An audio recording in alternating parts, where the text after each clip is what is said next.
Pessoal, mais cedo eu soltei um vídeo no Instagram que eu tava falando que tinha vindo um cara aqui em casa que ele, ele tinha acabado de receber a notícia que ele tinha sido contemplado com o apartamento dele. Eu falei que eu tava igual ao Obed-Edom. Aí depois eu fiquei pensando a respeito disso e eu pensei assim, tipo assim, eu falei isso, mas as pessoas não vão entender por que eu falei isso. E eu vou tentar explicar, vou tentar ser bem breve.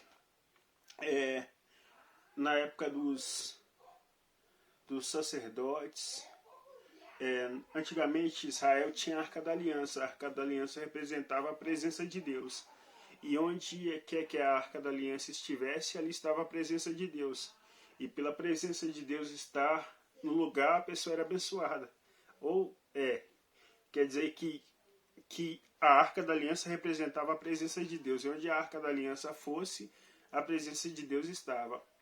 E chegou uma certa época que os filisteus tomaram a Arca da Aliança de Israel. Dentro da Arca da Aliança de Israel tinha a vara de Arão que floresceu, o maná e as tábuas dos 10 mandamentos, ou as pedras. E eu vou falar de um jeito que vai ficar bem claro. Teve uma certa época que o sacerdote era Eli. E a família de Eli já tinha sido lançada uma profecia que a família de Eli ia ser extinta do sacerdócio. Tanto que é que acaba a geração de Eli com uma das noras dele dizendo que Icabode, quer dizer, foi-se embora a glória de Deus. E a arca foi levada pelos filisteus e Eli recebe essa notícia junto com a morte de seus filhos. E ele vai, cai para trás e quebra o pescoço, porque ele era um homem muito pesado. E a Arca da Aliança foi levada pelos filisteus. E ela ficou muito tempo com os filisteus. Só que durante um tempo também os filisteus começaram a ver que estavam acontecendo certas coisas com os filisteus e eles achavam que o que estava acontecendo por causa da Arca da Aliança estar no território filisteu. E eles mandaram ela de volta para Israel. E eu vou ler, e agora o pessoal vai entender porque eu estava falando a respeito de Obed-Edom.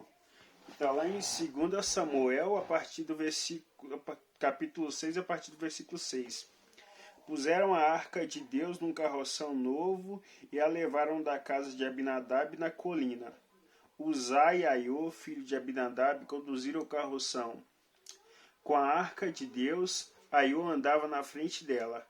Davi e todos iam cantando e dançando perante o Senhor, ao som de todos os instrumentos de pinho, harpas, liras, tamborins, chocalhos e símbolos.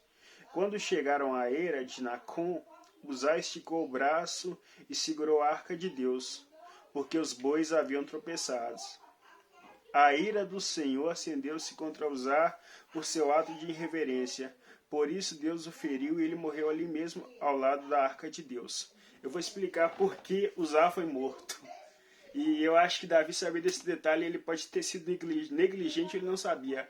A arca de Deus ela só poderia ser carregada pelos levitas, os descendentes de Levi. E tinha todo um protocolo para carregar a arca da aliança. Ela tinha 4 argolas de ouro do seu lado, e essa argola tinha que ser passada por uma vara, e ela tinha que ser carregada por pessoas da tribo de Levi, que eram só para fazer aquilo, só para carregar a arca.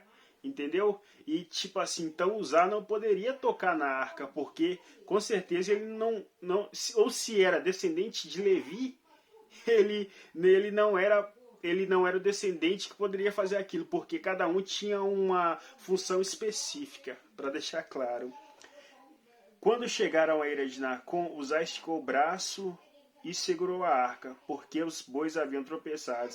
A ira do Senhor acendeu-se contra Uzá por seu ato de irreverência. Por isso Deus o feriu e ele morreu ali mesmo, ao lado da arca de Deus. Davi ficou contrariado, porque o Senhor, em sua ira, havia fulminado Uzá. Até hoje aquele lugar é chamado de Pérez Uzá.